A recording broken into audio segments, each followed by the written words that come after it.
Yo, what's up? It's your boy Nimbus nga pala, puling nagbabalik para sa reaction video. At ayun mga kapatid, mga kamonay, meron tayo ditong pasabog ni Joey De Leon, no? Na huling habilin daw ni Francis M sa anak nito sa labas. Yun na nga, si Francesca. Okay mga kapatid, mga kamonay, hindi natin papatagalin to. Intro.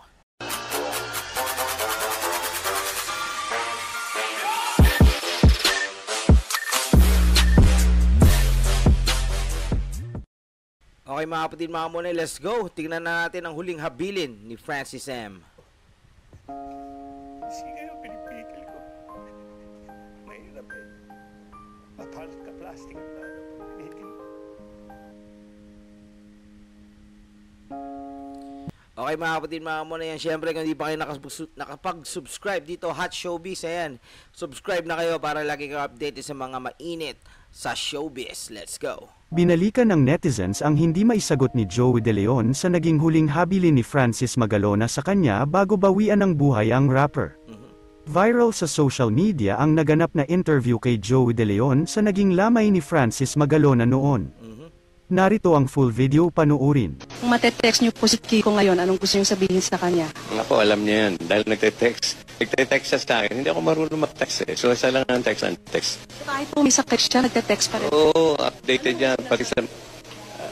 yung huling text sa akin, hindi ko pwedeng sabihin. Confidential. Yung mga taga-ibang bulaga alam, hindi pwede. Kasi sabi ko nga doon sa mga kahit ibang network, sabi ko, in time, baka kwento ko. Medyo may kapilyuhan. Pero, I consider it a dying wish din. Someday, baka ibulong ko sa'yo. Pero nakakatuwa. Yun yung huling-huli niya. Hindi naman ako maka-return dahil hindi nga ako nag-text.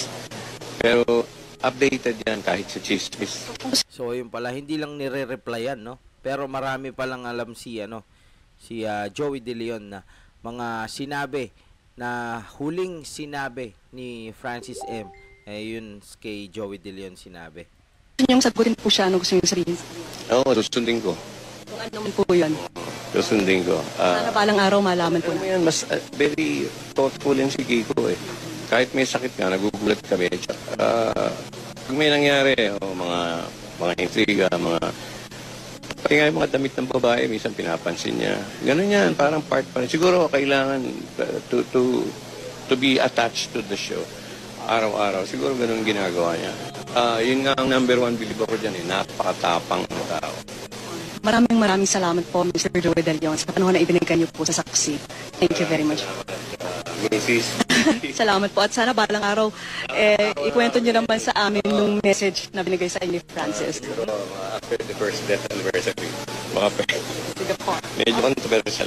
Thank you po. Maraming Madaming nagsasabi na kaya hindi mabanggit ni Joey De Leon ang huling habilin ni Francis M dahil controversial ito. Nakakutob ang netizens na patungkol ito kay Abigail at ang anak sa labas ng rapper na si Gail Francesca.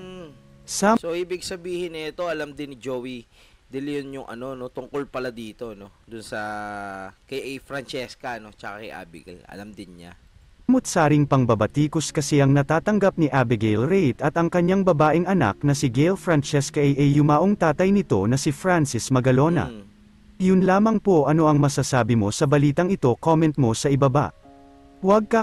Okay mga kapatid, mga kamona, ayun nga, dahil sa hindi daw masabi o mabanggit ni Joey De Leon, so ayun, ang inisip ng mga netizens, no, na ito ay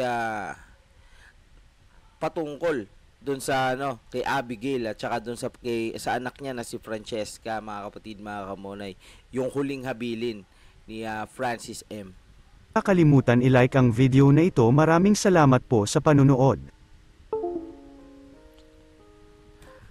Okay mga kapatid, mga kamonay, syempre hanggang dito na lang at hanggang sa muli. Kung di ka pa nakapag-subscribe sa aking YouTube channel para lagi kayong updated, ayan, mag-subscribe na kayo, Nimbus TV. Peace out.